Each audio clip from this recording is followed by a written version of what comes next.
Hey everyone, and welcome back to episode 10 of our JavaScript beginner series. And as you can see in episode 10, we are going to be discussing about asynchronous code in JavaScript.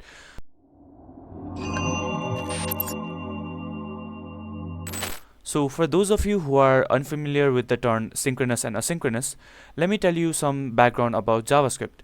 JavaScript is a single-threaded programming language, meaning that it can handle only one task at a time and cannot run two tasks simultaneously.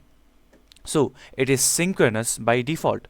So what you mean by synchronous JavaScript is it executes code line by line and waits for tasks to be completed before moving on to the next line of code. So if something takes time, the entire script or the entire code is delayed until it is done. So everything else waits until it is done. And what asynchronous JavaScript means is it handles tasks that take time in the background. So the whole block of code is not on pause, so the tasks that take time run parallelly with other functions.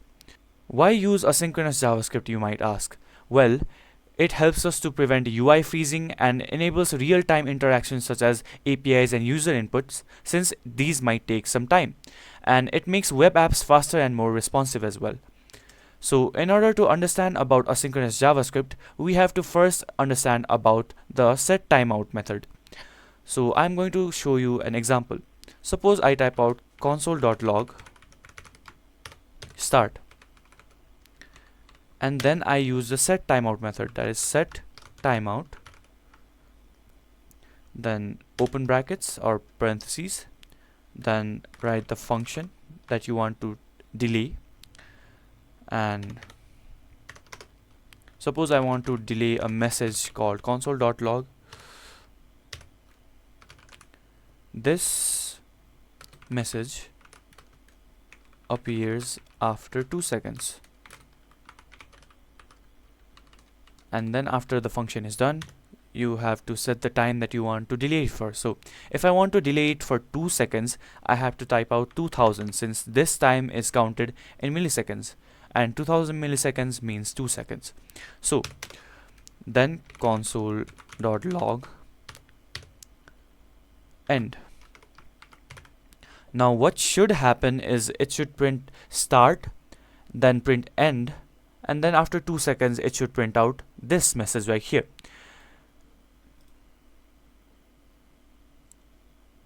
So you can see that after 2 seconds this message appears.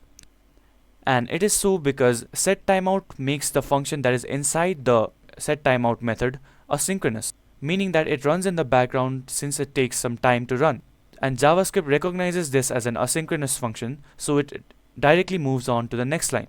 And so start is printed out, then immediately end, and then while this is running in the background, after 2 seconds it prints out this message. So I hope that is clear from this example. This is the core of asynchronous behavior in JavaScript.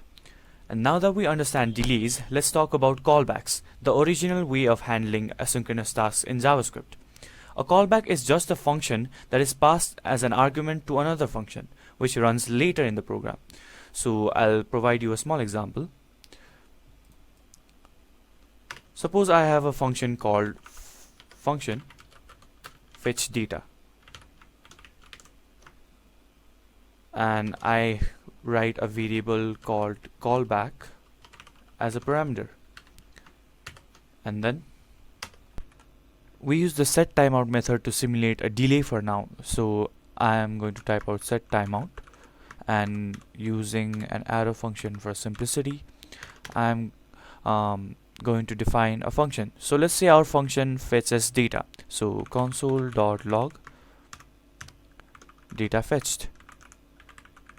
Now if we want to perform another function after fetching the data asynchronously, we have to pass that function as an argument while calling this fetch data function, and the passed function will be executed here after this as a callback. So callback.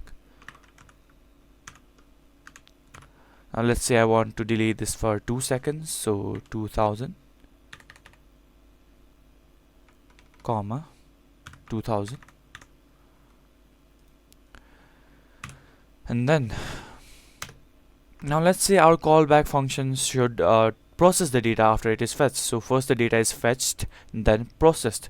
So we should call the fetch data function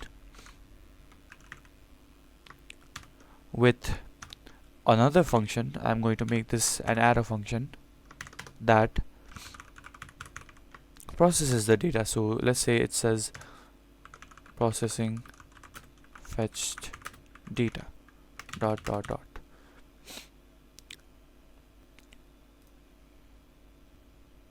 So first it will say data fetched, and then it will say processing data.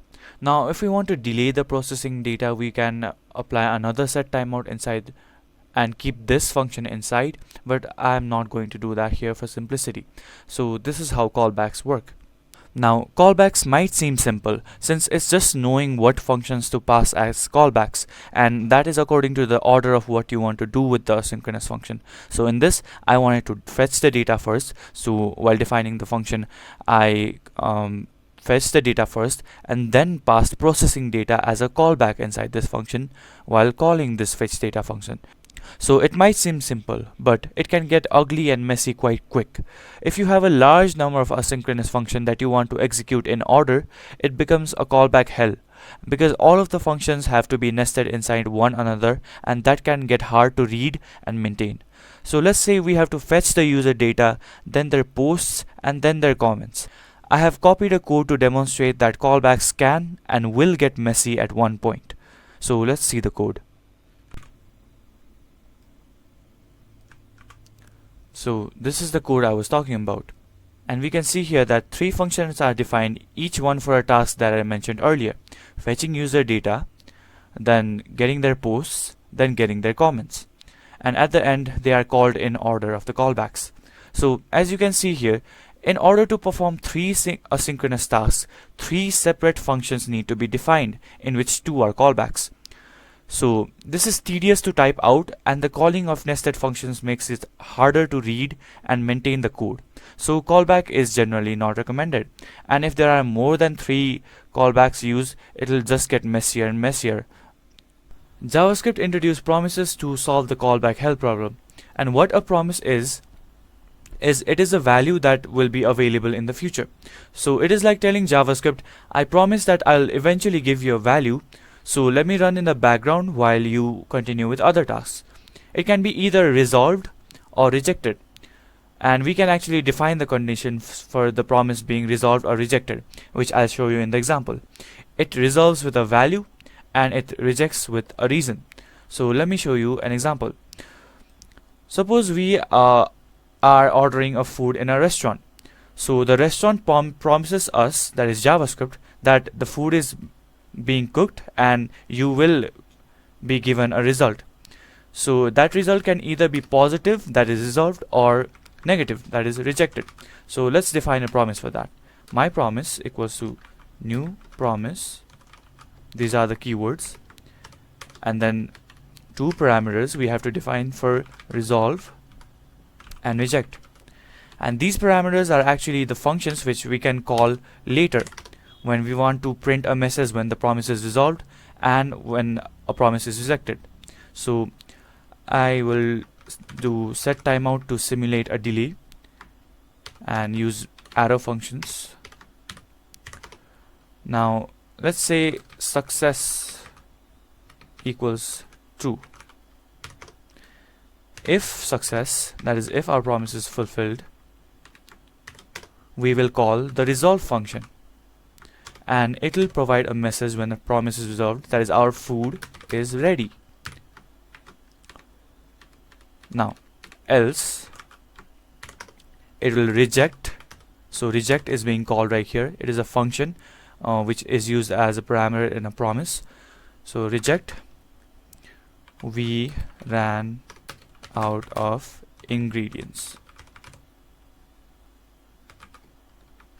So let's define timeout value, so 2 seconds for this as well, and then close our promise. So let's say console.log order placed ...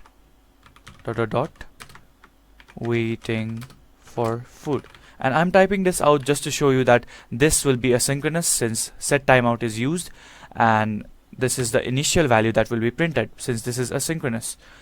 And then we have to type out the promise name to achieve results using the dot then handler, and this is for when a promise is resolved. So it will receive the result value, and the result actually stores this message which we set for a promise being resolved. So this message will be set here, and it will print out to console.log result.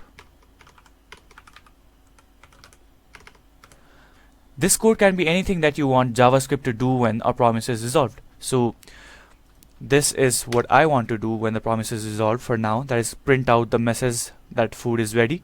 And if the promise fails, the reject will then pass over to this dot catch handler.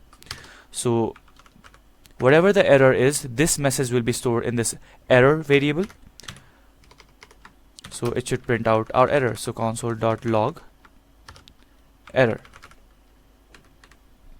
If you want to carry out a function either way, whether a promise is resolved or rejected, you can type finally, which will make the JavaScript execute this function after it is either resolved or rejected. So finally, we can say console.log thank you for your patience. So these dot then and dot catch handlers will only take action after the promise is fulfilled. So if it is resolved, it will go to dot then, and if it is rejected, it will go to dot catch. And after either this or this is activated, then only the finally handler will work. So in order to demonstrate that, I'll type out console.log meanwhile chatting with friends, and I realize that I have made a spelling error. So let's see in how this executes. First, order place, and this should be printed as it is, and after 2 seconds the food is ready is printed out, and thank you for your patience is printed out. So from this we can observe that JavaScript ignores this dot then, dot catch, and dot finally that are promise related, and lets the promise run in the background. So this, and then immediately this code is executed, and our promise here is being resolved as the success value is set to true, and this message is stored by this variable right here, and that is printed out to the console since the dot then operator or handler is working. And if this is set to false, we'll be able to observe that we ran out of ingredients. So an error is being printed out to the console, and we can observe that regardless if the promise is being resolved or rejected, the dot finally handler always works. So thank you for your patience is always printed out. So I hope everything about promises is cleared with this example right here. And that is it for today's video. I hope you understand what asynchronous JavaScript is and how callbacks and promises work. And this is actually the part 1 of this video.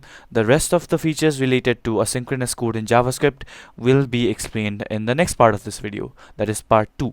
So make sure you stay tuned in for that. Thank you for your attention, and thank you for learning.